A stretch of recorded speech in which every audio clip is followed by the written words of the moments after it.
It is firstly my absolute pleasure and honor this morning to introduce the panel to you.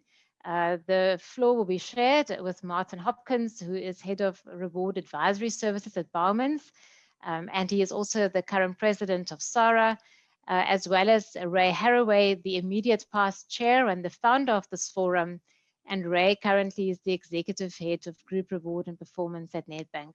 Thank you very much to both panelists this morning. We look forward to hearing from you.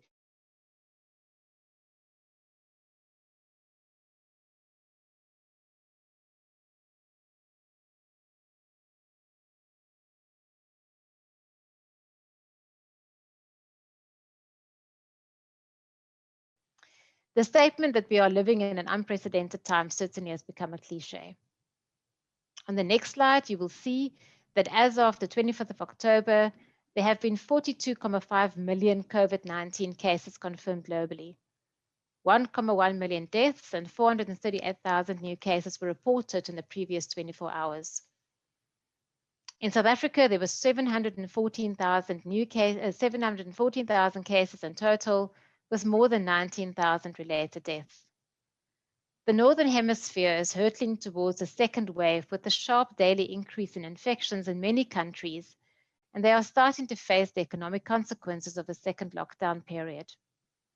The pandemic is far from over, and the learnings from the first half of this year will hopefully shape the decisions that need to be taken over the next 12 to 18 months, at least until a vaccine or a guaranteed cure become available. CEOs and their exco teams are faced with overwhelming competing challenges and uncharted waters as they navigate the impacts of COVID-19. And we have seen that resilience has proven to be one of their greatest leadership attributes. Leaders who face the crisis with the spirit of reinvention, who accelerated digital transformation, who were able to decisively and deeply cut through their cost structures, and who were able to very quickly respond and change course, has certainly come through this a bit easier. But difficult decisions had to be made, very difficult decisions with regard to retrenchments, salary increase cuts, salary freezes, incentive payments and unpaid leave had to be made. And also many organizations, unfortunately, had to go under. So these decisions impact, and they continue to impact, the psychological contract, not only between the employer and the employee, but also between the organization and other stakeholders. And it is important that when we look at these reward-related decisions and impacts, that we focus not only in terms of a lens of the employee, but also the lens of the shareholder, the lens of other stakeholders, society at large, our clients, etc. No country, no company, no executive team, no individual leader have been or will be immune from COVID-19's impact. If you move on to the question on the next slide, should changes in performance targets in your short-term and your long-term incentive plans be considered either in flight or, in other words, during the course of the financial year, or maybe should discretion rather be applied at the end of the financial year? As in most cases, when it comes to reward matters, there's never a simple, straightforward answer. And we provided some considerations for REMCOs and their deliberations on these difficult matters when they are faced with these dilemmas. And as one of my previous REMCO chairs said, the REMCO's main duty is to ensure that a dilemma doesn't become an impasse. So one of the first considerations by the REMCOM is certainly the organization's year end. And that will influence the type of debates and decisions that need to be taken through the course of the year. The March year-end companies were probably the luckiest of them all. By the time that they had their year-end, they probably had just started to feel the pinch of the pandemic, but most of the decisions had already been made with regard to increases, incentives, and the like. So in the first instance, the REMCO has to look at where the company is at in terms of financial year-end. For the December year-end companies, they would have had a chance to change course, change direction, and because they're not yet through the first 50% of their financial year, perhaps even to look at setting targets for the last half of the financial year that could help them to claw back some of the losses that had been incurred in the first half. Sector certainly is not unimportant. I have a colleague in the pharmaceutical industry who told me that by April this year, they had already met their December targets. And their REMCO this year will be faced with a decision as to whether they pay out bumper incentives, so complete maxed out incentives on all levels, or do they, because of this tailwind that they've had, claw back in society at large. We also know that one of the fundamental principles of King IV is effective dialogue with stakeholders. And this certainly is an important time for organizations and for REMCOs to live up to this ambition. So on this note, I'm going to hand you over to Ray to deal with questions 2 and 3 of the paper. Thank you, Ray. All right, thank you, Ronel. I'm hoping I'm up on the screen and you can see me. So I'm going to touch on 2 interconnected questions from paper 11. And I've got just 2 slides. If we can get to the slide, Rusani, thank you. So, yeah, the first question is this an opportune time for a reset of the reward model? Well, as I say in the classics, never let a good crisis go to waste. Yes, we should be looking at the construct with fresh eyes. We should always be looking at the construct. We need to challenge the status quo and set aside capacity for what I call is creative thinking to reimagine a sustainable solution. But for sure, I believe that the COVID environment that we're operating in now has exposed some flaws, in particular with the LTI element. The irony, though, is I believe that we will see a tilt towards more LTIs, actually, and maybe just for 2 reasons that I can think of. The one is those companies who are struggling with affordability will move more to equity in order to preserve cash. The second reason is other companies that are faced with what I call ineffective LTI instruments because the CPTs, the corporate performance targets or performance conditions that were attached to them mean that they carry no value, so that there's therefore high retention risk. So therefore, they need to find ways to offer more effective LTIs. Okay, so what actually are these flaws that I talk about? Flaws in the LTI construct that South Africa currently seems to be applying. Well, of course, let's start by saying share-based payments. I think they were invented to address the call for better alignment of pay and performance, but I think it's gone too far with attaching all of these complex performance conditions to the LTI in the pursuit of what we call performance-related pay. So as a result, I actually believe that LTIs, the largest element of the pay mix, that's the key point as well, why LTIs get so much attention, because that's where the largest payout tended to be. But I believe that the LTIs carry too much inherent risk, which has been exacerbated by this unprecedented high forecasting risk, which is set to remain for the near future. So what does this mean if you've got higher inherent risk in an LTI or a reward instrument? It's higher risk for the executive, higher uncertainty for the executive, and this tends to result in higher pay, or at least higher pay awarded, never mind pay realized.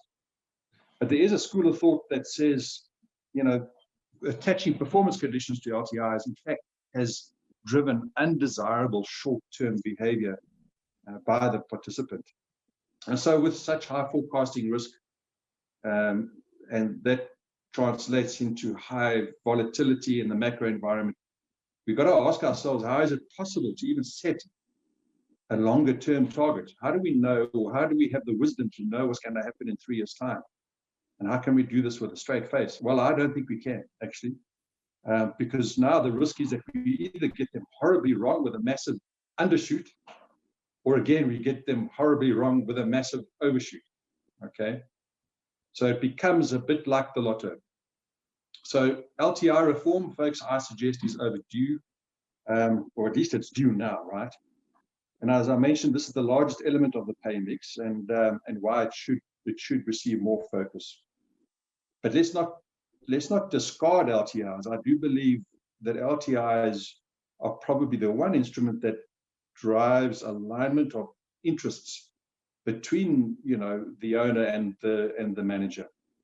So I think that there's, if you read lots of material coming out now, post COVID, lots of material showing out. I think there's appetite, certainly in the UK, to consider what I call lower risk LTI awards, but with a lower quantum. So it's a so-called discounted LTI award, but lower risk. So you're offering more certainty to the executive, and it avoids this very troublesome task of looking into what I call a very murky crystal ball, glass, where we try and predict what's going to happen. And there are some examples emerging in South Africa where we're seeing not so much pure time vested awards, but they're combined with underpinning a performance award. So I used to say, talking to the 3 S's there on the slide, you know, we need to stretch in the targets. I wonder if that's possible nowadays. How do you set a target over 3 years and even above that, try and get stretched into the target?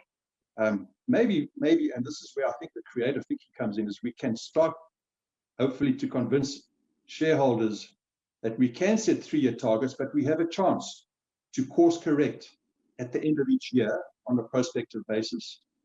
And so as long as we demonstrate we can act responsibly, we can, with what I call hindsight and real-time foresight, reset the target to try and accomplish some kind of stretch in the target. Will shareholders be willing to move away from the benchmark or from, you know, the proxy advisor's single view of things? Well, let's see, time will tell, because a lot will depend on that. You do want to get a positive vote for your REM report. The second S there is sustainable. I do believe we're going to see a lot more emphasis on longer term awards. So we get through the cycles, which will probably be of longer term nature. So we measure performance over a longer term in short. But sustainable is also about the real catalyst here. I think that we're learning is it's about understanding that financial is an incomplete view of performance on its own. You know, so what have we done on a more of a balanced scorecard type of approach to look after the interests of staff and look after clients in the context, you know, for a bank providing credit, etc., and providing some kind of payment relief, etc. The second, and rather the last S there is the simpler. The design of pay should, folks, I believe, be simple. Otherwise, if it's too complex, we waste a huge amount of time. Nobody understands it. It actually doesn't drive the desired behavior. But I pose a challenge here, you know, particularly to us as reward practitioners. You know, are we not seduced by the complexity of the area of REM? You know, we love the scenarios and the modeling and the choice and the debates, the vexing debates about which are the right CPTs. Very often in the REMCO, the number one topic is about the choice of targets. And can we let go of putting targets to LTIs? So yes, I am talking about what maybe Martin will pick up a bit more on restricted shares. They're sometimes called deferred shares, which carry no corporate performance targets. But that actually is incorrect, because I would argue that the share price is a fantastic performance target over the long term, and it maybe is the apex and only metric for an LTI, maybe. So maybe on the last point on this slide, in a time of crisis, maybe the best action is sometimes nothing, actually, to wait and see until the dust settles. So that we shouldn't forget about. So on the next slide, thanks, Kusani, we look at the next question of, you know, the loaded question, isn't it? It's the pay gap issue. It's the optics. And we can use as many senses as we like to understand what's going to pass the smell test. So here, there was a paper that we produced as part of the IoDSA REMCO forum, which tackled at some length here the question of what fair and responsible pay is. And I really believe that fair and responsible pay is the primary and the ongoing test in setting pay. So discipline is first. Second, discretion will play, unfortunately, maybe an increasingly necessary part in the solution due to increased uncertainty. I mean, this is, you know, probably obvious, but you can't reduce pay to the old formula anymore that had thresholds that were built in based on some kind of science that's now been thrown out. It's completely irrelevant. Even we can't look at historical performance levels. I know a lot of organizations are saying we think we can get back to 2019 headline earnings in 3 years' time. I think even that is a very brave statement to make. So a few points on discretion. many of us are uncomfortable with discretion, but it's not a thumbs up. It's not blue sky thinking. It really is discerned judgment that requires skillful exercise of decisions that arrive at fair and responsible outcomes. Right? Deviation from policy, remember, is one of those key items that need to be disclosed in the REM report. In exercising discretion, let's also make sure we consider what the experience of shareholders is or has been. Is the pain equal? Not necessarily equal, but is it aligned? So there must, of course, also in the exercise of discretion be fair participation by all staff levels in the pool. So what we're saying is, in this discussion on discretion, it's more about whether there's appetite to exercise what we call positive discretion.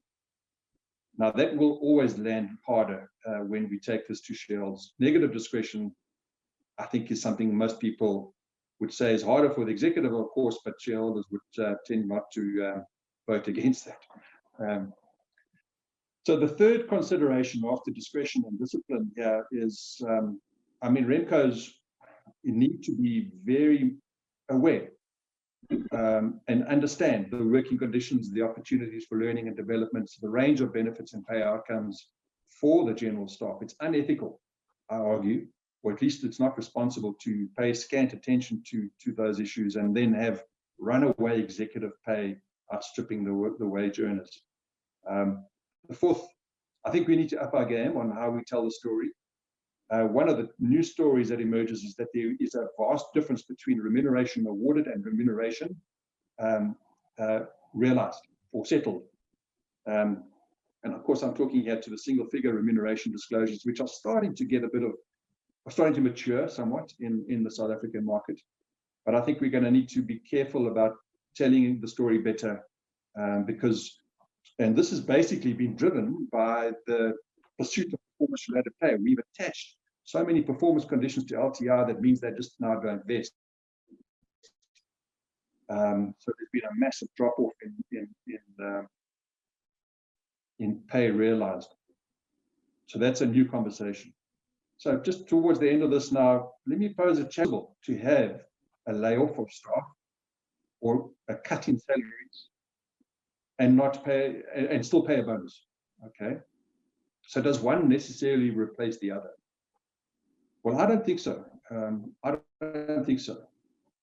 And this is where you need a really skillful conversation, but we need to understand the detail before you just rush into the decision. But I mean, if layoffs were generally across the board, or salary cuts were across the board, and as a result, the company is in a stronger, more stable financial position with some tailwind, then I would argue that a bonus is possible and possibly even necessary. So I'll close by saying that the remuneration system must be on its toes like never before, so that the share of any discretionary pie is fairly distributed to all staff members who made the contribution. Okay, who made the contribution to keeping the planes in the air, and we need top flight executives, to shepherd their companies in these times. But you also need competent and engaged maintenance staff on the ground who operate to the highest standards and keep the planes in the air. I think at this stage, hand over to Martin, who will address the remaining questions. Thanks. Thanks very much, Ray and Ronel. So I think just the first thing to deal with is what happens when the rubber hits the road here. I think we're all aware, and particularly as remuneration advisors, we're very aware of what the King Code states. In fact, many of us have given input into the King Code. We have a very strong guidance from the big proxy advisors, and we get quite strong guidance that changes to in-flight awards and pure retention awards are generally not acceptable. And certainly in normal times, and can I call pre-COVID normal times, there was increasing compliance with this. You would see companies that previously made a mix of some retention awards and some performance awards, which were acceptable in the halcyon early days. They've come under a lot of pressure to have, for the top of the house, 100% performance awards, and that's really what Ray is referring to, that the pressure over the last couple of years by institutional investors in the ISS means that the entire part of variable pay, and particularly share-based pay for executives, has got these complex performance conditions that have to be set out 3 years in advance. Now, I think everybody's aware of that, and certainly those of us who advise companies generally sensitize them to that and give them the platform for decision making. But we must have a lot of sympathy for the big remuneration committees and boards that have to make these very, very difficult decisions that Ronel mentioned, and particularly those that have had to make those decisions for June year end, because they've had profound impact and they've got this first mover disadvantage. They've got to make a proactive call. It will be reported. Those events are being reported basically right now as the June year-end companies' remuneration reports come out, and they really are between a rock and a hard place. All of this governance structure, and often if you comply with that governance structure, there are no increases if times are really tough. The short-term incentives are zero because you've missed all the targets, and particularly if they're mainly financial targets. And the entire build-up of the last 3, sometimes even 5 years of share awards, LTI awards, are suddenly dramatically underwater with little help of reverting. So those stakeholders in that say, look, executives are gratuitously overpaid, so well, hard luck. As Ronel said, share the upside. You've had some great years, share the downside. But the realities are that the executives that are in the industries that are still doing well and are still quite robust and have proven themselves to be really good executives and run very high-performing companies are under threat, and particularly if you have this tremendous asymmetry between some businesses that have been really damaged by COVID or even killed compared to those that are flying. So pharmaceuticals, telcos, and interestingly enough, some mining companies in the latter half of this year have really got their act together, firing all cylinders, and the share price of the high-risk commodities, PGMs have already run, gold companies are doing well. So they are quite exposed, and REMCO members are acutely aware of that and are getting concurrent information from management and from other sources that their top executives, their top talent are being poached and are considering offers, so what to do. And this is really what I refer to as the rock and the hard place. The rock is the bedrock of governance. That is very clear. No retention awards, no changes to in-flight awards, stick to your performance conditions, suck it up. And then the realities of retention risks, etc., and of competitors who might be in a better position or might be reporting a bit later or don't have to report the pay of this specific executive, for example, they really have to deal with that. And certainly seeing this in terms of companies that I watch and observe, and some that I advise, this is a very difficult decision. And some first mover remuneration committees, it's in the public domain right now. Some are not in the public domain at the moment, but will be literally within the next week. So watch out for them. Have bit the bullet and made specific retention awards. They've tried to do this in a way that's as tenable as possible, not to be seen to be changing in-flight awards, etc.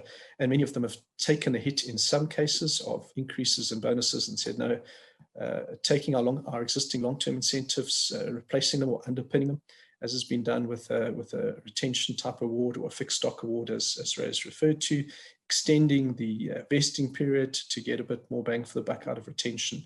That has been done. I think there will be intense debate. I think the votes of companies this year around will be interesting and controversial. I think the ISS is going to have things to say. And those of you who do subscribe to the ISS corporate service, they have got some very interesting reports which have shown in the US and the UK who's changed, who hasn't changed, what the ISS's support or lack of support has been. It is a proprietary service, so I can't really share the specific insights. But those of you who do subscribe, please look out for it, ask for it. And those of you who don't, see whether you can have a quick subscription to get sight of that information. I found it very, very interesting to see what the US and the UK are doing. So the question really is, what do other REMCOs do? It's been quite interesting looking over the shoulders of many REMCOs. Some of them have said, we hear, we understand the retention issues, but are being very principled and saying we're sticking to our guns. If there's a bad outcome, there's a bad outcome. The other point we make, a bit like a bridge game when you vote for Trump and have no intention of playing that hand. It's a signaling method. And it's something that we've talked about in various forums that Ronel and I work together on, that sometimes the vote on the remuneration policy and the remuneration report has less to do with the content of that, but a signaling to the board and to management of satisfaction or dissatisfaction, which is going to be tricky if there are going to be more onerous sanctions for those votes. So I think my conclusion with this is very difficult. Those of you who are lucky enough to report and have to make these decisions later, keep a careful eye out on what's happening. The junior, all the big junior in companies are a fascinating source of guidance and also confusion, because there's some very diverse outcomes. They didn't know what each other were going to do necessarily.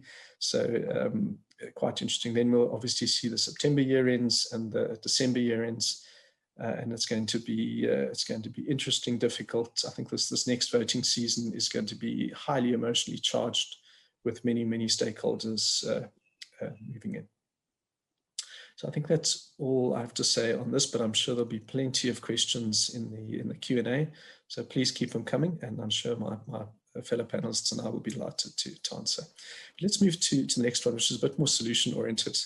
And it's something that I've been engaging in terms of thinking myself, engaging with the various forums that I work in.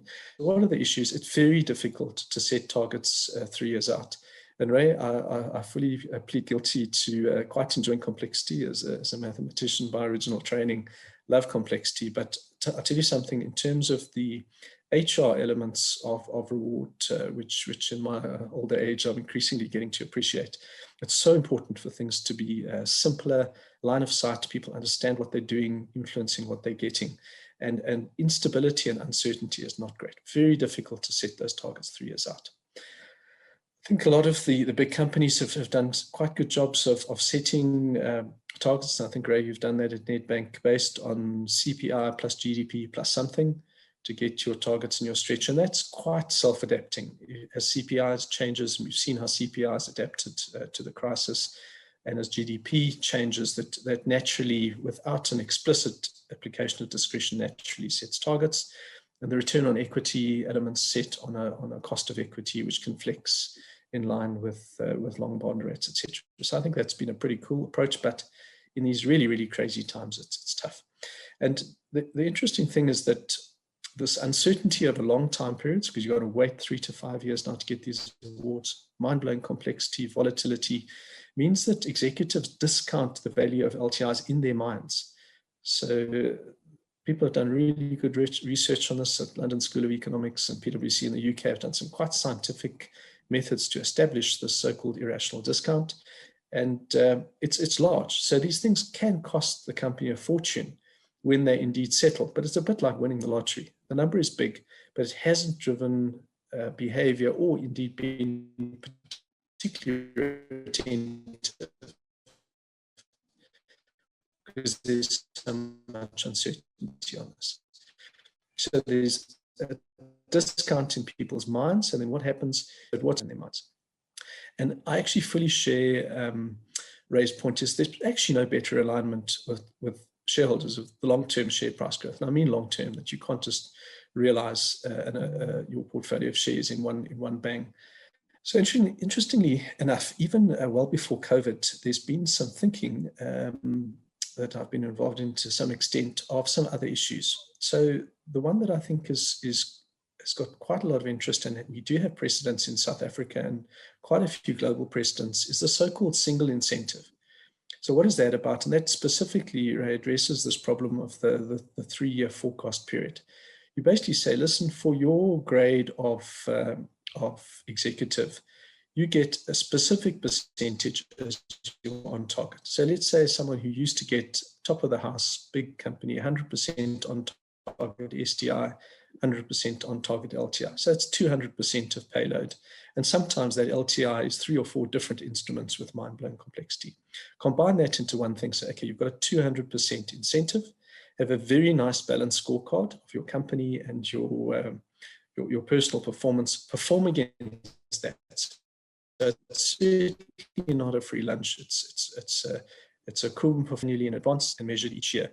There's a percentage. So let's say this year I didn't do quite as well. My outcome is actually 100%, and of that, portion in cash, a portion in pure deferred shares that vest out at the top of the house, usually 5 years, 20% per year, with malus clawback, the general misbehavior and misstatement stuff underpins if necessary, but no explicit further corporate performance targets. So interestingly, in South Africa, this has been done at AngloGold Ashanti a couple of years ago, Harmony Gold about 2 years ago, so you'll see it's the mining companies.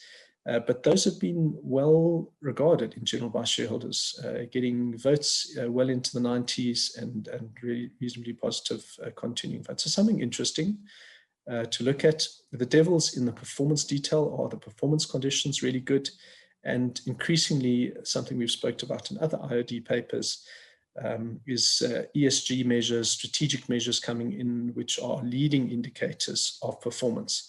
And if you get those right, they put shareholders in good shape. Then my last point is shares, which are just like these deferred shares that roll off, but not regularly. In one, they'll generally vest in a lump after 5 years. You don't have to perform per se, but you have to not get fired, obviously. And this works very well in the US, where on a shareholder win, basically, you can be fired and there's less labor law to protect you. In South Africa, as we've seen, even at executive level, there's a lot of protections in the labor law, and executives certainly don't hesitate to use those legal protections. So I think in South Africa, that is a constraint. I think the single incentives have been quite well accepted by certainly ISS and Glass Lewis have supported these votes, and local institutional investors have voted quite well on these things because they regard it legitimately as there really is performance. And then they look at it each year and they say, does the outcome of the scorecard accord and resonate with what's happening? And they tend to be less volatile because there's more measures and they're decorrelated measures. There's some strategic things and some ESG things, and you can do ESG even in tough financial times. So yeah, I think they can be thought about. I think in the South African context, probably, I think the single incentive is a better flyer than pure restricted stock, mainly because of these hard employment laws and very strict employment laws that we have. So I think that would probably work. And by the way, one of the things, as Ray said, if it's really de-risked like that you would then put quite a haircut. So if you were getting your 100% LTI, maybe only 50 or 60% of that gets delivered in restricted stock. And if it's going to be a lump sum up front, then 5 times the annual award, but wait for 5 years and invest in 5 years. So there's some correlation because you're de-risking it and making it very much more certain. There is the possibility for a haircut, which executives still regard as a good pay for them. So, colleagues, I think maybe it's time now to open up the discussion and have a look at the Q&A questions, and I look forward to the debate. So, Ronel, I think I'll hand over back to you to facilitate this. Thank you very much, Martin, to you as well as to Ray for some very wise words. We have some questions that have come through on the Q&A panel. So, colleagues, if you have any more questions, you're very welcome to please post them, and we will get to them in due course. We have an hour contracted with you to get through the questions as best as we can. I'm going to start with the question from Christelle, just simply because every time we have a reward-related discussion, then the same question comes up. And I must say, Christelle, so your question states most of the presentation covers reward in the private sector. Are there any views from the panel on the public sector? And I have to apologize that our bias absolutely is in the private sector. I'm going to hand this to Martin. Martin, your views on how this guidance could be applied in the public sector? these are generally informed by the shareholder compacts that they have with government or the department to which they report. So they will already have some non-financial targets which are to do with getting the objectives of the state a little less impacted, but I think that same general principles are there. You do need to look at retention, but I think honouring the targets as much as possible is probably still true. And then they must take a look at what other SOEs and the private sector companies are doing. Yeah, thanks, Martin. And certainly the matter of governance remains equally important regardless of the sector that you come from. Absolutely. Thank you very much. Ray, there's a question that's posed from Okadi. While noting your assertions on the uncertainty of the current situation, what do you suggest we do to mitigate the inherent forecasting risks? Yeah, so bluntly, the simple answer might be what we've been trying to talk about here is your LTIs, the minute they carry a performance condition or a target or a range between a threshold and a max, you're into deep waters here about trying to predict the future, and that's where the forecasting risk plays out. So one answer is not to have a performance condition. In other words, the answer here is to look at deploying the restricted share approach that Martin talked about. It's also called deferred shares, I've seen in the UK, but you discount the award. So it's not the same value as in terms of the size of the award that one would in the past have provided the executive. You discount it. And I have seen some papers that are coming out of the Purposeful Company in the UK that says you should discount by at least 50% value of the award, so you don't carry performance. I can think of it, if you're going to have an LTI with a performance target, yes, you try and set these things with 3 years out, but you kind of reserve your right, the REMCO that is, to make course corrections to the target at the end of each year, so that you're learning from how maintain the all-important objective of putting stretch into the target, which is what shareholders really want. And of course, that does make sense. Yeah, thanks very much. So Ray, you spoke about the discounting the value of the LTI. So Martin, here's a question for you from Eric. Yeah, sure. So it's a bit like the trade-off between investments, between risk and return. So the old-fashioned thing is if you put your money in a fixed deposit or something like that, you get a certain percentage, be it 6 or 7%. If you're going to put your money into shares, which is viewed as riskier, you expect a higher return, probably 12, 13, 14%. So I think it's the same about remuneration packages. If there's intrinsically more risk and volatility in the package, it's tended to become more valuable. The quantum is bigger to compensate for the perception of risk. That's really been the big issue that people have been looking at. So the quid pro quo is if I give you a more certain and with a package where it's still related to performance, but the uncertainty is crystallized earlier. That I'm not sitting with 3 to 5 years of prospective risk. I have 1 year of risk, and then it crystallizes. I know what I've got. I've got the 1 year horizon to risk. And particularly with restricted stock, where I take away the risk of performance conditions, I just grant you stock and you've got to stay. That and the likes of Glass Lewis and certainly Glass Lewis, I think ISS has actually got a policy statement that they will think about it and tolerate it, providing the quantum of the shares is halved. So if you normally got $1 million of performance shares, you now get 500K of restricted shares with no further performance conditions. To be quite honest, I normally take about a 40% discount when I go from a completely risky to a completely no risk award. So 60% is my sort of, or 40% discount or 60% off. And that works from a mathematical point of view in general as well. I hope that helps. Absolutely, yeah. Thank you. So, Martin, could the REMCO also, as opposed to cutting the upfront value of the restricted share, rather impose a value cap at the end of the vesting period, just to prevent any windfall gains that that could occur over the vesting period, particularly in these uncertain. Quite a lot in the UK market, and it's on public record that the Anglo-American PLC had a lot of pushback when their CEO picked up some shares at a very low share price, and then obviously has the opportunity to vest at a very high share price. And they explicitly, for those awards, put a cap that whatever its pound value was an award, it will be capped at 2 times. I'm not crazy about that, and I'll tell you why. Is that I think as long as there's a regular rolling awards, it's not too big a lump on award and on vesting that mitigates a spike from that point of view. There's a point where you suddenly start delinking the executive reward from the share price for the shareholders. But the one thing that in fact I have advocated for South African companies is look very carefully when you grant shares. And that's a very good point to look at right now. If you granted shares cynically at sort of mid-March, late March, I'm giving $1 million of shares, but now I'm dividing by share price.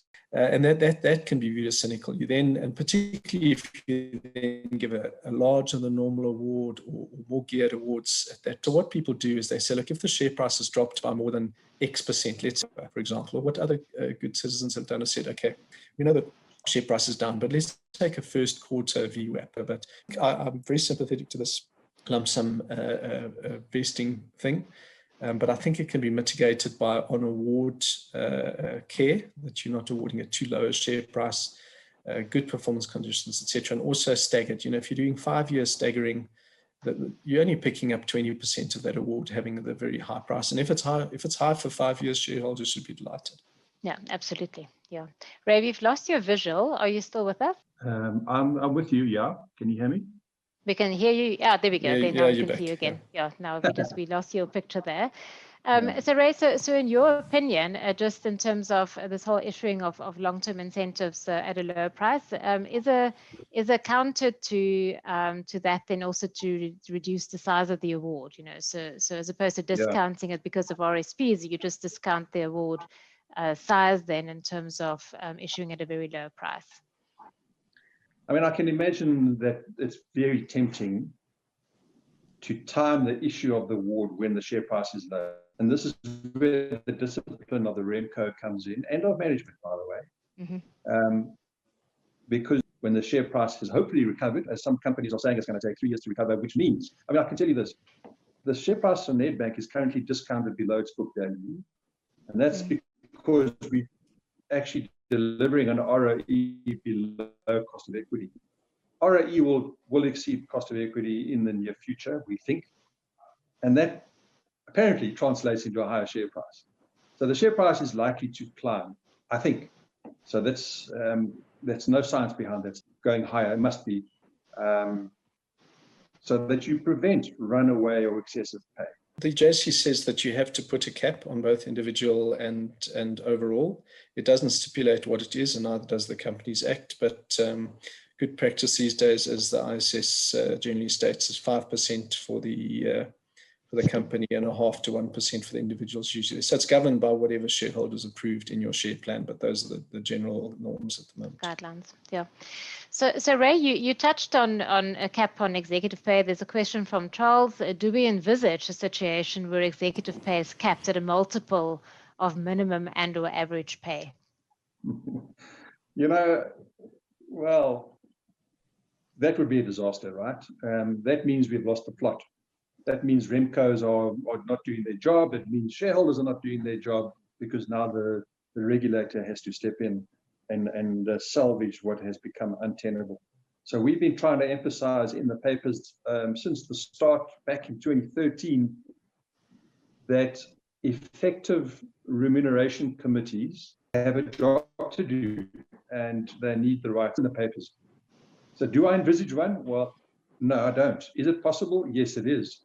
The Companies Act amendment is coming through next year, and we can talk about that, but it is starting to, maybe this is the start of the slippery slope here, but it is looking like it's going to compel the disclosure of a pay ratio. And that's not a big issue. I mean, the issue is that people don't interpret the pay ratios and it's properly. It's often misinterpreted. And actually, it's been, I think, proven in the US where this thing has been disclosed, it's a bit of a damn squib. Nobody does anything with it. You don't know what to do with it. You can't compare them across entities because staffing models are so different in entities and they have different geographic footprints, and you're going to get a different pay ratio. The real trick is when you do have a pay ratio, and you should be, by the way, at least internally monitoring your pay ratio. I believe you should be saying it shouldn't be growing over time. That would be a disaster. But I mean, look, it's not about pulling down the rich to make the poor, to enrich the poor. That's not what it's about. It must be responsible and fair across all levels. Is the right That's the most important. is the right narrative. Absolutely. Yeah. Can I Martin? weigh in on this one, Ronel? Yeah. So I fully agree that you need to monitor these ratios. Pick a good ratio. People have been putting a lot of thought into that. Top 10% divided by bottom 10% or divided by bottom 40%, the so-called Palmer ratio. We did have a look at the Gini coefficients because it's got such a big national recognition. That's a little bit complicated, so people are going to more simpler ratios. And I think there's the Companies Act bill, and there's also the EEA4 form, which requires the top to bottom disclosure, top to middle, median or average disclosure across, lateral disclosure. So there's all of those sorts of things. So the various stakeholders are gathering the information.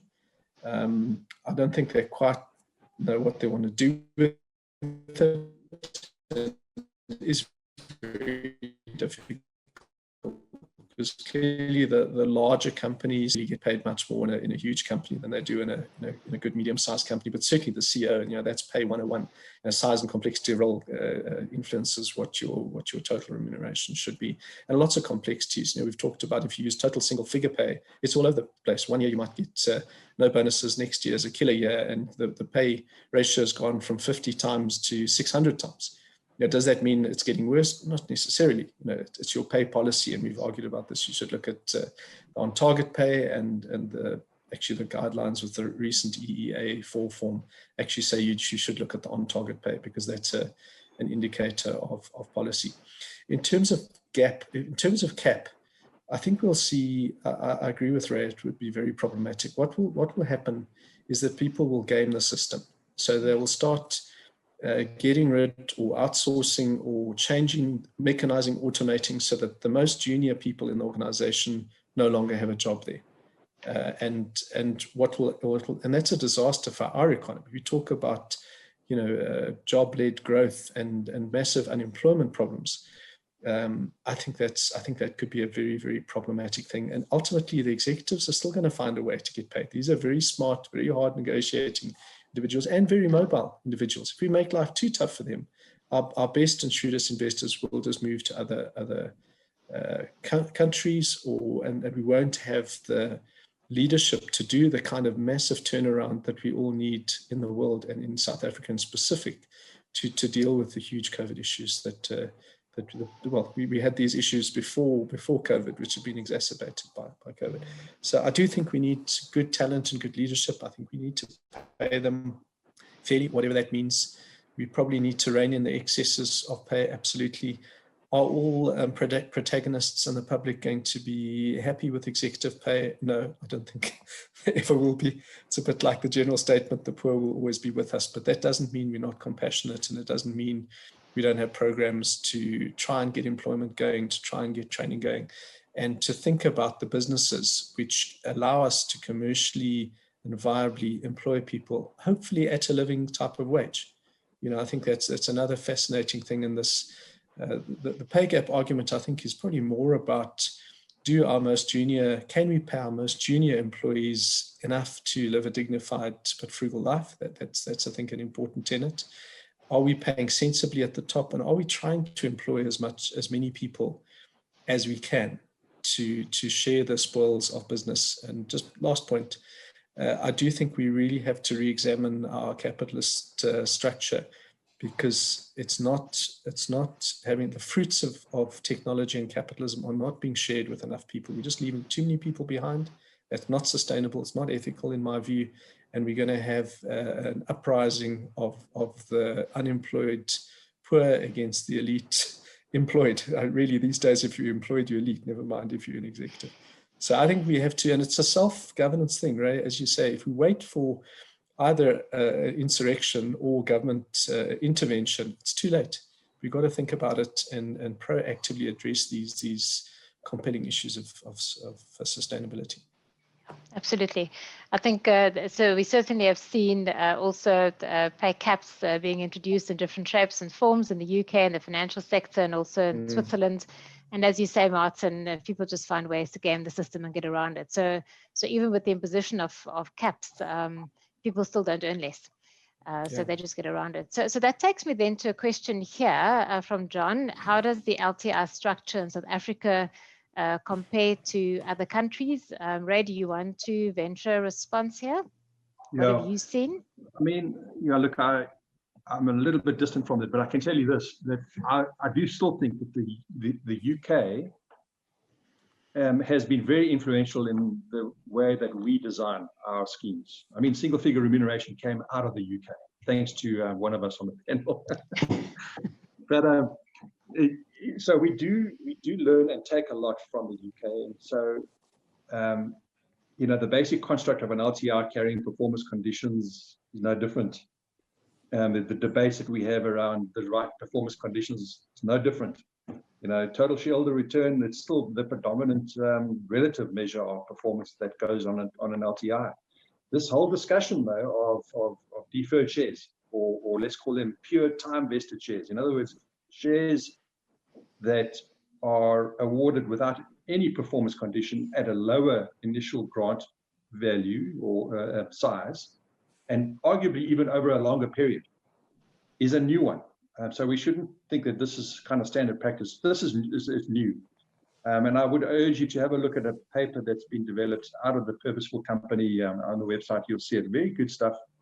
But that will influence us. I'm less au fait with the US at the moment, and maybe you've got some observations there. Yeah, so certainly my experience in the US is very much still a combination of restricted shares, performance shares, and many companies still using options as well, to a lesser extent, but still very prevalent there. And I think a lot less standardized. The US still has a large variety of different options, but also massive amounts of long-term incentives. Yeah. The pure value of it is just astronomical. I think in the UK. Sorry. Maybe we're saying that share options once had favor. Tech bubble came along and everything crashed, and we all realized maybe that they encourage excessive upside risk taking, because there was no downside risk to the share to the executive as a result of that. And so share options have fallen out of favor globally, I think is a fair statement to make, but a big one. And I did see, however, some talk that there might be some appetite for a return of share options in some form, but that's very new. Yeah, Martin, your view?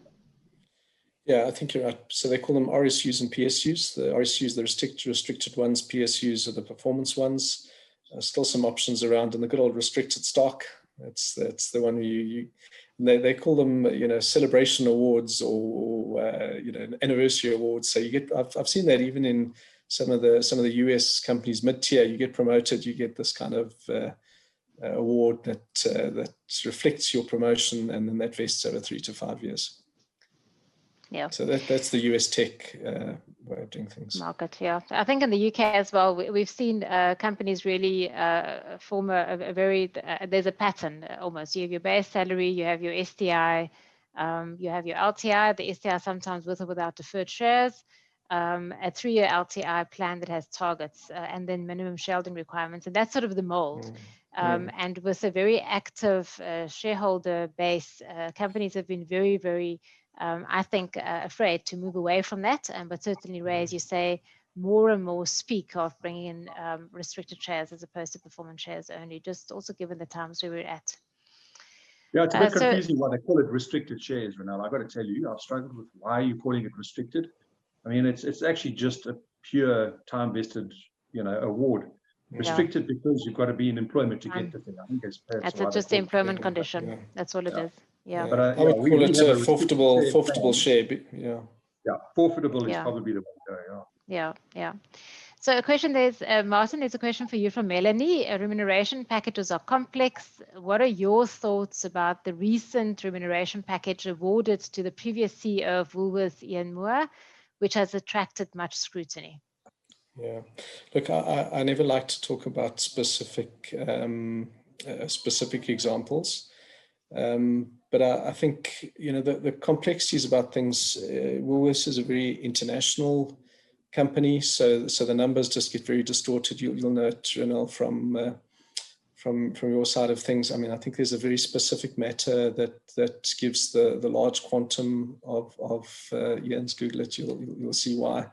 And the board, I mean, the boards of these companies are incredibly sensitive to this, and Woolies has got a lot of flack on pay, you know, particularly with issues that they've had. I'm not going into details. So believe me, all remuneration committees are incredibly sensitive about things, and if they pay money, they've thought about it, and they believe there's a business reason for doing that. So another thing that I must just say about, there will be some remuneration committees, even some that I advise, will get flack for what they are doing. They, believe me, they research it well. They do listen to what their advisors, somebody like me, would have to say. But I always say to them, listen, this is the context. Let me give you the amber light for what the consequences will be. But you must do what you must do. You are the directors of this company. You have a fiduciary duty. You must mindfully think about it. I love Moving King's thing. You know, it's a mindful application. That's why we have robots. We don't have robots running these things yet, although AI might do better in the future. And we don't have formulaic things. We have human beings, wise human beings, hopefully, who apply their mind to do these things. So you know, I appreciate there's controversy about this, and many other executives pay. I'm sure that they applied their mind very, very specifically, and there's a business reason for what they did. Trading off many things. So you're right, it's not only complex from a mechanical point of view, it's complex ethically and commercially, trading off the rock and the hard place all the time. So without being too specific, and sorry, I'm not being evasive, I just have a policy not to discuss specific companies on these sorts of things, if you don't mind. No, absolutely. And I think you're absolutely right, Martin. And very often there are nuances and dynamics that are not necessarily even in the public domain, which forms an important part of the debate in the boardroom. Always. So if I can just comment on one thing, you know, termination payments. It's an absolute anathema to investors and the public at large when you see large lumpy termination payments. But again, without mentioning specific examples, we've seen what happens when investors really do the right thing, stand their ground, don't settle quickly and pay an amount of money to make a problem go away. And we've seen the consequences of that. Again, I don't want to mention names, but everybody will know what I mean. So sometimes there's a trade-off between, do we pay an amount of money? Because again, given the employment law issues, employees from executive downwards have huge rights, and sometimes disproportionate rights to the rights of other companies. It's very difficult to go through the process of hearings, disciplinaries. You know, you probably got a 2-year process with a chief executive, and in many times boards have said, listen, given the N billion rands of our company's worth, we'll pay this amount of money. It'll be very unpopular. So I fully support don't pay for failure, but that's just another area where boards of companies have got to make very unpopular decisions. They do get flack for 1 year following that, but it hasn't impaired necessarily their overall policy. And I don't know what the answer is. You know, I personally favor standing one's ground when you think an executive's underperformed. But sure, you've just seen the consequences of boards standing their ground. Yeah, absolutely. The reputational risk is huge there as well. Yeah. So Zulile, you've posted a question around what are the typical skills or qualifications that members of REMCOs have to ensure a successful and effective REMCO. We have two papers, in fact. The one is REMCO competencies that is on the website, and the other one is 10 questions that REMCO should ask. So my suggestion would be that you refer to those papers. They're very extensive. And it will give you good reading there in terms of what your REMCO requirements are. So we have a question from Nerea. If all historical and current LTIs are underwater, and it's almost impossible to forecast over the next 2 years, would an LTI award amendment utilizing only personal KPIs be considered as acceptable as opposed to time-based vesting. So this is personal KPIs as opposed to corporate performance targets, as opposed to just having a time-based vesting option. Ray, your opinion? I kind of think not. Let me tell you why. Maybe this is just too conventional, right? So you're challenging me and I should be thinking about it more carefully. But, you know, when we make LTI awards, typically you look at what we call performance at award. So to get to the size of the award. So this is very different to what might then land up as the award that is realized. So you look at the performance against their scorecard to decide how well the individual has performed, to decide how much to award. That's the conventional approach. I think what you're saying is, now, do I now say that I'm going to allow the vesting of the LTI award to track how well you are performing as an individual? Interesting concept. You know, maybe what you can do to try and give us a little bit of airtime, I think it's worth chatting about that. It could be worth saying, look, and this is a bit like Marlis and Clawback, to the extent that you are underperforming and, you know, not getting at least a performing outcome, maybe you can withhold a percentage of the LTI, effectively applying a bit of Marlis to that. But the challenge, the reason I said why I don't know at the beginning, was the purpose of LTIs is to align with the owner. So your managers are thinking and acting like owners, is the theory. Whether that is true or not, I don't know. But so the shareholder, it's not evident to a shareholder what the performance KPIs are of the individual. What's evident to them are the broader corporate performance targets. So that would be a challenge to get the shareholder to support that approach. But so you could have individual KPIs as an underpin to some of the vesting. That might make sense. Quite like the idea. Ray, I agree with you. I think they'll be judged in a similar way to restricted share awards. I think having the personal performance underpin is not going to change the investor's view. You know, if you can get either a single incentive or a retention award across, I don't necessarily think the performance underpin will help. And there is a precedent for that. One of our large banks made retention awards with personal performance underpins 2-3 years ago, and did get quite a negative feedback. They said it's a retention award because we don't believe your KPIs. We just think you, Mr. Nice Guy and Girl and REMCO, and you know, Father Christmas, whatever, you're giving it out willy-nilly. And just one other perverse outcome you have is, you know, you really need to be able to, or even an improved performance rate. If it's a rand, because I'm not giving you a good, I'm giving you an improve or poor, people then say, okay, I'll just give a good, you know, just because. Yeah. So you get a perverse bias even to the grading system. And that's, by the way, one of the areas where people will just delink the grading system, make it a team-based thing. And that's something which we have seen in some of our big companies. You know, team-based performance, you either fired, you know, so you go through disciplinary processes, but we don't get you a 3, 3.5, 4 type of thing. It's just, how does your team do? How does your company do? Because of those issues. Anyway, that's a separate topic altogether. Yeah, no, absolutely. I mean, not even to mention the fact that you will end up with a whole range of different vesting percentages, and that also is definitely will then be open to scrutiny. So that yeah, so an interesting concept, but I think difficult to execute there. Good to bring into Marlis. Sorry to talk over you, but Ray, I think that's good. You say, listen, if you're a poor performer two times in a row of the vesting, even if it's any other thing, that's a Marlis condition, and we'll have the discretion to take it back from you. Yeah, good. Ahmed posted a question, should there be, or are we anticipating different disclosures based on COVID from an integrating reporting perspective? Martin? No different. I think it just needs to be enhanced. So if you've done anything different so first of all, King requires you to disclose deviations from policy. So that's just in the framework already. If you do anything different, you've got to disclose it and you've got to communicate it well. And the ISS guidance, by the way, says exactly that. We'll keep an open mind. If I paraphrase what they're saying, you know, we'll judge it. We'll keep an open mind, but you know, communicate well. And your remuneration report is obviously your most public forum. So I just think probably same stuff, just better disclosure. And obviously, if you are doing anything different, prospectively or temporarily, you must document it well. Yeah, particularly with discretion. Yeah. Yeah. So particularly where discretion is applied, you have to justify that so that people can make up their minds whether the discretion was applied appropriately or not. And you'll be held to account. Like I said, people are not comfortable, at least in my environment, just applying discretion, because what's the basis, right? It looks like it's blue sky. It looks like it is a thumbs up.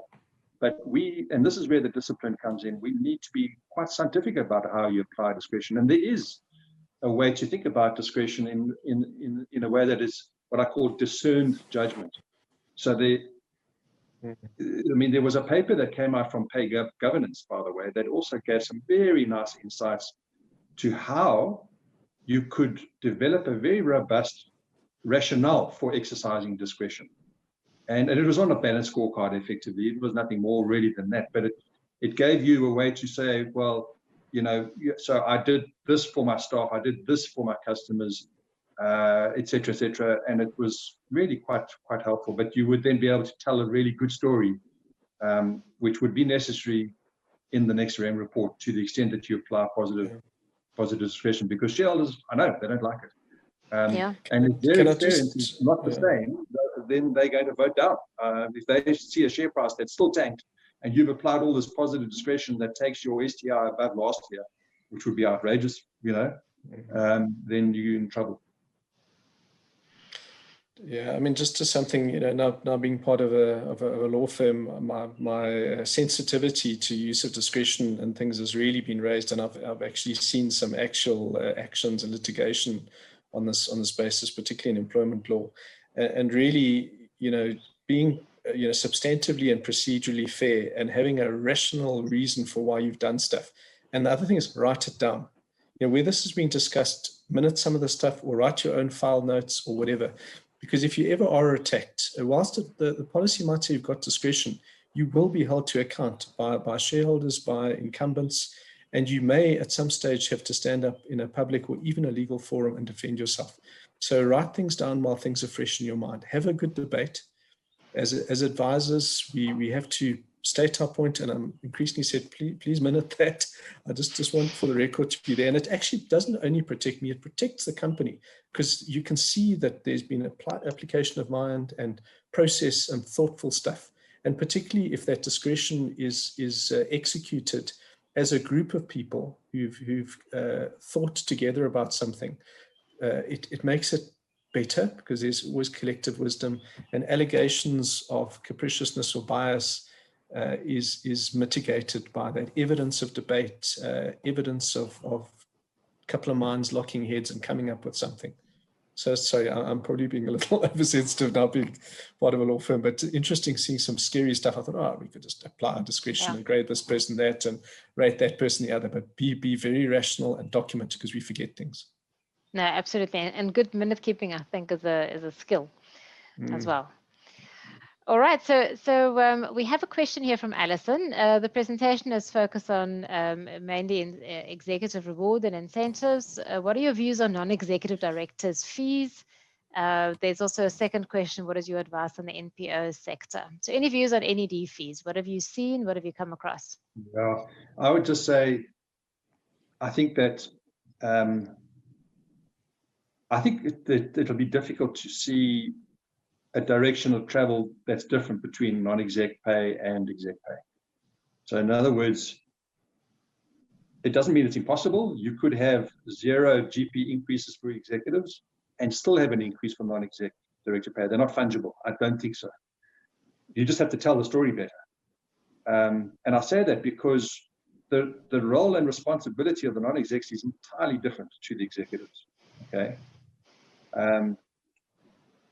And you may, as an entity, you may be lagging the market, for instance, and you may have exposure that, your non-execs, particularly given that you may have double the number of REMCO meetings in this time. So we're talking about the effort. I know that that's the debate that we're going to have, but certainly, the time that they've had to put in to help steer the course through this very challenging time, it's escalated, right? But maybe next year it normalizes. So remember, they don't share in variable pay. But I think it's a really tricky one, and the starting point must be to see alignment, I think. But it doesn't mean to say no. You just got to have a really good argument to justify why there should be an increase. Martin? Yeah, general view's been align your NED fee increases with the whatever the executive increases are. So those that have had a pay freeze, the NEDs have a pay freeze. Those have gone up modestly, 3.2, 4%. It's been kind of the new inflation, the new normal. The NEDs have done that. I mean, there are some, as Ray said, where for one reason or other, the NED fees have got egregiously behind market. There's been a lot of ex-employees sitting on there. They're independently wealthy. They don't really need their NED fees. So it's easier just to have low fees. But now if you want to be, competitive and you need to hire people from offshore, let's say you've got a more global company that really your fees are just not competitive to get the people you need. People have been looking at adjusting that. Is this the year to continue? Is this the year to take a pause? I think that has to be looked at on its merits. Yeah, absolutely. We certainly in our company, we've had a period of pay cuts, and just to add cash flow, and the NEDs have, in solidarity with management and with executives, also taken a fee sacrifice of 20%. So it wasn't asked of them, they had volunteered it. And we certainly have seen a similar trend in many UK companies, particularly where dividends have been suspended, that NEDs have then volunteered a sacrifice on their part as well.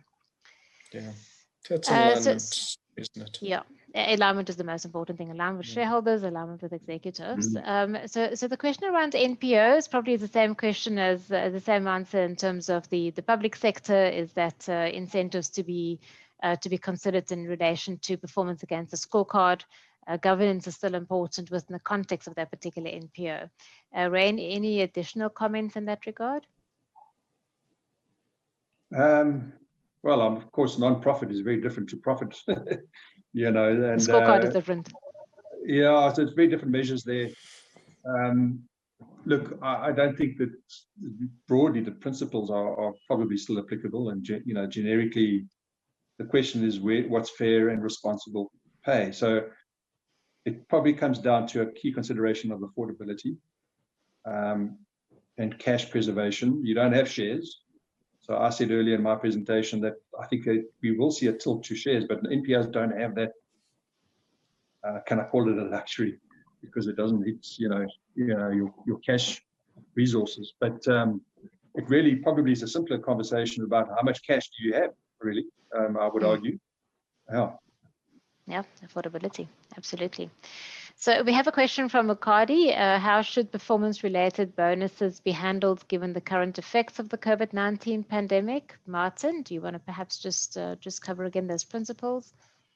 Yeah, so I think for the points that Ronel made, in general, try and stick to your policy, and then consider some specific retention awards if necessary, really delinked, and then you start looking at is this person a key skill on the succession plan, etc. So you generally have to eat what comes out of the system, because there have been upsides and downsides, and governance says don't change it unless you absolutely have to. And then if you really, really do have the retention risks, and consider it as a separate, thoughtfully done piece of work. Thank you. We have a question from Tracy. What do you mean by good corporate citizen targets, good corporate citizenship targets? Can you give us some examples, Ray? Some good corporate citizenship targets there. Well, of course, this is about, I think it can slot into the ESG conversation, right?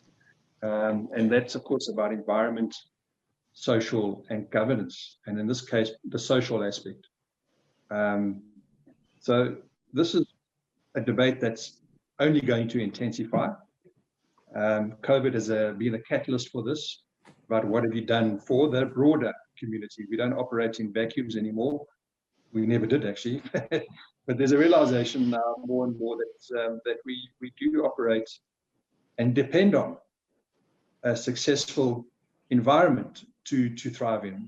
We can't thrive as an organization when the community around us is not.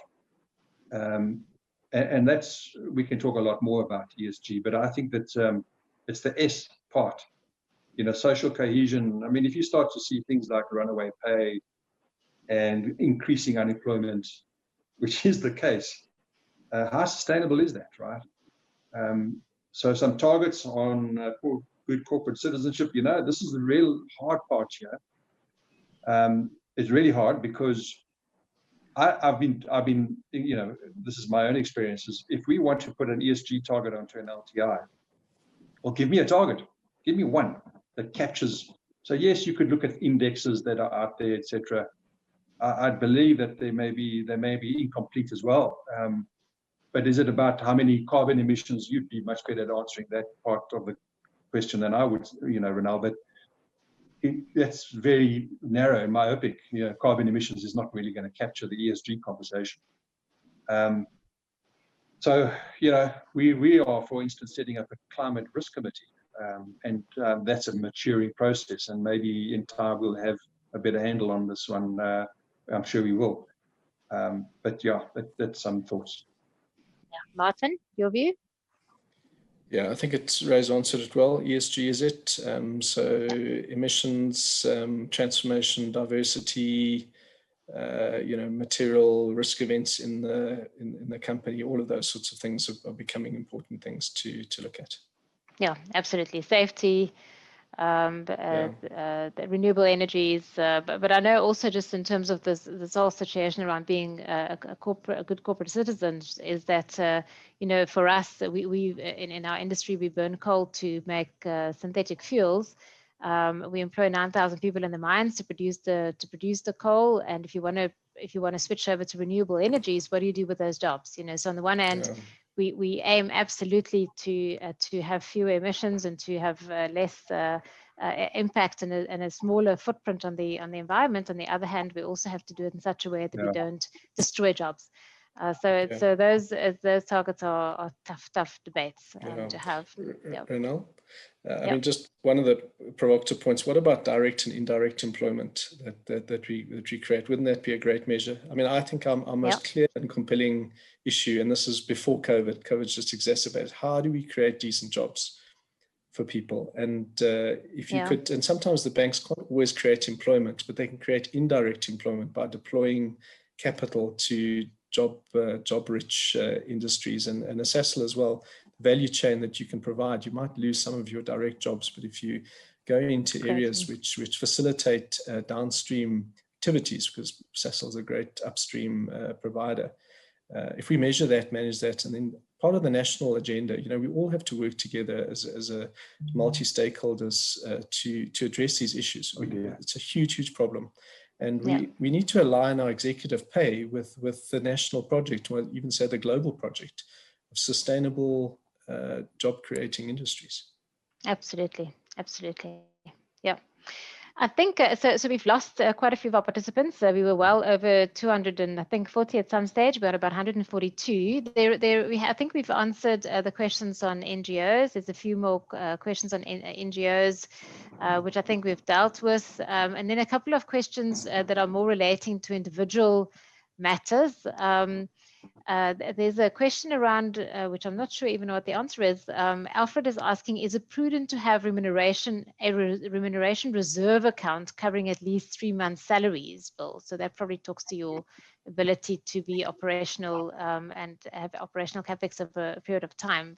Martin, your view, prudent to have a REM reserve account? Well, yeah, I think it's generally on liquidity. So I generally, particularly if there's any discretionary things, if you're a bank, you should probably have a proviso that never mind discretion, you cannot pay variable pay that takes the ratios, the tier 1 and tier 2 capital ratios.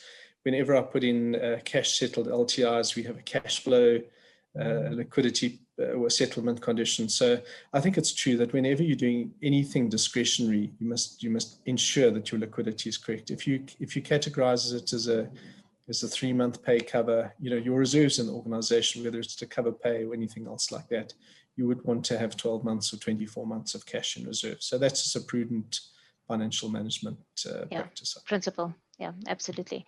So we have a question here from Sylvia saying, in an NGO, there's no REM policy. Could one apply a salary review in the middle of the financial year? I think my view there would be is get a REM policy. So I think from a governance perspective, I think one should have a REM policy regardless of the type of organization. But I think, Martin, you've already spoken to NGOs, and Ray, you've also answered it in terms of, the principles that should be applied there as well. It depends on what's in the bucket, right? What's your financial means? So the last question, is it fair to ask a candidate that you want to employ their payslip from their current employer? Anybody who would like to volunteer? It's not a COVID question. It's certainly top of mind for the delegates. Any responses there? Definitely, it's fair. Of course, it's fair. But at the same time, I know that there's a move abroad where that's now being barred. I think it's illegal to do it in the States now. I think it's got to do with some privacy, information protection, etc. It's a tricky one, and it's probably going to come. Yeah, there's some other issues. I think I'll tell you what the root of that is, and I have some sympathy with it. The feeling is that it perpetuates bias, particularly gender bias. I mean, that's where it comes from. That if I've been underpaid as a lady in my job now, and then you're just going to give me X plus 15%, it's going to perpetuate bias. And I think with our even more complicated environment here, all the other biases that we have to, conscious and unconscious, we have to deal with. So it's a perpetuation fear.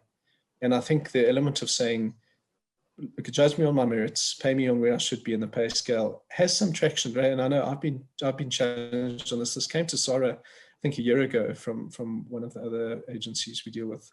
And admittedly, I said, of course you can ask for the pay slip. I mean, how else are you going to pitch your thing and don't overpay? But actually, if you take a couple of steps back to say, if we judge somebody on their merits and place them appropriately, as our policy says in the pay scale, free of bias and any of the bad stuff and full of appreciation for what that person is that such a bad thing? I think it's actually okay, personally, but I think we've got quite a journey to go on that in South Africa. And South Africa, certainly. And I think if you refuse to give your pay slip, you may not get the offer in the end. But I know, just to Ray's point, in Germany, certainly with the GDPR, and we're not able to ask any pay slip there. So that certainly is, there's certainly a move afoot internationally to bar that from a data privacy perspective. But I suggest, you look at the context and see how you can get around it. So that brings us to the end of 17 questions. Certainly a long list of very interesting questions, and a huge thank you to all the delegates for posting those thought-provoking questions. My sincerest thanks to my two fellow panelists, Martin Hopkins and Ray Haraway. It's been an absolute pleasure and privilege to share the floor with you this morning. Thank you very much to Julie and to Basani from the IOD also for your tech support. And we wish all the delegates and everybody online a very happy Wednesday, and all of the very best for the rest of the year. Thank you very much for dialing in. Thanks, Ronel. Thanks, Ray. Thanks, everybody. Thank you. Thank you. Bye-bye.